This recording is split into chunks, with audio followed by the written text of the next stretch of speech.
All right, Nick, let's talk Miami Hurricanes. This is a team coming out of the ACC 4-0 right now. I think they're flying a little bit under the radar because there's some statistics about this team that, quite frankly, are pretty shocking. They're in rare air in this year's scale of college football, and I think they are looking good and could surprise a whole bunch of people. Yeah, right now Miami is one of those under the radar teams, like you mentioned. I think they have a chance to make a lot of noise the rest of the season, which leads me directly into my comment or my question for you Hurricanes fans to answer in the comment section below. Look, you obviously have Georgia Tech coming up.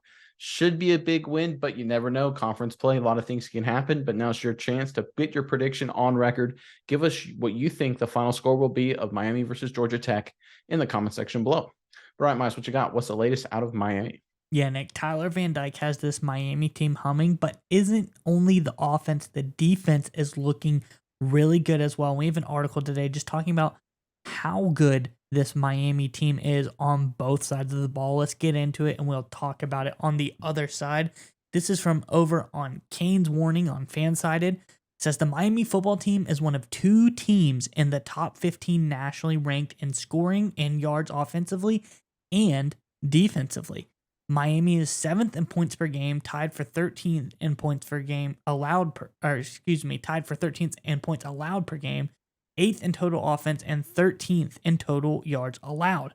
Syracuse is the only other team in the top 15 in all four categories. Syracuse is 6th scoring offense, 7th in points, 9th total offense, 15th total defense.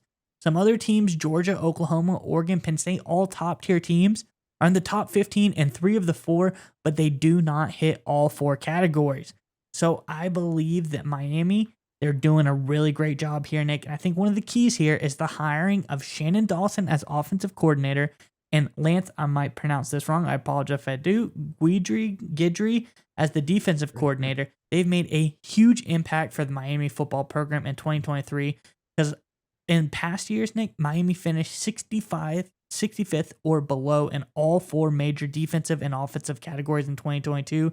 This Hurricanes team looks a lot different. So, Nick, I just think Miami is a different team than they used to be. The new coordinators, this team is humming. It looks really good on both sides of the ball. This is a team that you come in last year 65th or below in all 4 categories. People don't think too much of you. Now, through 4 games, you're up there top 15 in all 4 categories. This is a team that's going to shock some people because they're going to come in not expecting them to be as absolutely dominant as they've been so far. But what do you think about this Miami team, and what does this mean for their greater landscape of the program, Nick? Yes, I think they're a lot better than people are giving them credit for. And look, I know a lot of people are like, well, 3 of their first 4 games weren't against top flight competition. You know what? One of the most common things that is a sign of a good team is when you beat up and physically dominate lesser teams. People forget that. Sometimes all a good team has to do to prove they're a good team is to dominate a team that's not nearly as good as them. We saw USC, supposedly a great team. They had all kinds of issues with a terrible Arizona State team last weekend. Oklahoma had a lot of problems with the Cincinnati team that's not as good as other Cincinnati teams. Heck, even Florida State has gone down to the wire against not great Boston College and a down Clemson team. Look, the reality, Texas, another top-ranked team, was tied at 10 in the 4th quarter against Wyoming, perennial powerhouse Wyoming. I don't want to hear about the schedule crap. Miami has come out and dominated their 3 lesser opponents. Their only other opponent that was considered on a relatively even keel is a Texas A&M team that is incredibly talented. They have Bobby Petrino as their offensive coordinator, who is a great offensive mind. Lots of 4- and 5-star guys all over the field. SEC, right? You got all that dynamic going into it. And Miami was clearly and undoubtedly the better team. They won by 15, 48-33. This is a team that's done everything you can ask of a good team. They've beaten up on the lesser teams definitively in all phases of the game. And when they played a team that's in the same ballpark, they were clearly superior, again, in all phases of the game. That's a mark of a good team. A mark of maybe a team that's kind of a fraud is a team that maybe escapes a couple games. Maybe they should have lost a game, but they found a way to win. That's a mark of a fraud. We see it all the time in college football. The mark of a team that's ready to have a powerful season and make a lot of noise is a team that beats up on the bad teams and handles their business and is clearly better against teams on their even keel. And look, we'll find as we get deeper into the ACC schedule how good this Miami Hurricanes team is. We know their quarterback is great. It looks like they're completely balanced in all phases of the game, which has been lacking in years past. But I tell you what, if Miami continues this trend, and I think there's a strong chance they will, there's an outside chance this team gets into college football playoff contention very quickly. Yeah, Nick. And we look at the schedule as they've gone through their opponents, scored 38, 48, 48, 41, respectively. That's a heck of a lot of points. You look at the lesser opponents, as you said, Miami of Ohio, they let up 3 points. Bethune Cookman, 7 points. Temple, 7 points. Obviously 33 versus A&M, but still they're able to score 48 there. There's an impressive offensive performance, good enough on the defensive side of things.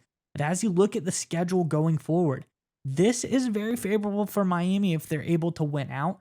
The tough teams they have on the rundown are North Carolina, but I think they can match them in an offensive shootout. North Carolina's defense isn't very good, so I think they could win that one. Clemson gave Florida State fits. If you're able to beat them, I think it means one of two things. Either Florida State not as good as people are thinking they are, or Clemson could be a lot better than people are thinking they are. That's going to be a test of a game.